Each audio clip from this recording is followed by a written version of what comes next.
Welcome to a new episode of XP Overland. Today I'm going to be talking a little bit about what overlanding is, a few of the biggest myths, and 5 things that you need in order to go overlanding.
What is overlanding?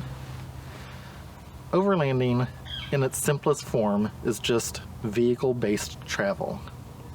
But to be a little more precise, overlanding is self-sufficient vehicle-based travel. One of the biggest myths that social media would have us believe that we need in order to go overlanding is a Toyota Land Cruiser or a Land Rover Defender 110 or similar vehicle with tens of thousands of dollars worth of upgrades on it. Because here in the US, people believe that off-pavement driving is the same as rock crawling. That if you're going to go off-pavement driving, that you have to have this highly modified four-wheel drive vehicle just to be able to go anywhere. The reality is much different. You don't need tens of thousands of dollars worth of upgrades on your vehicle in order to go overlanding.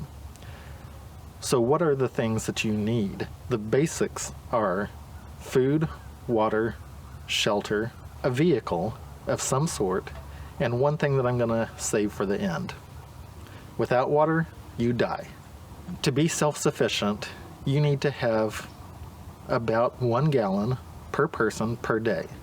And that's going to determine how much time you can spend away from civilization. The second thing is food. You have to eat.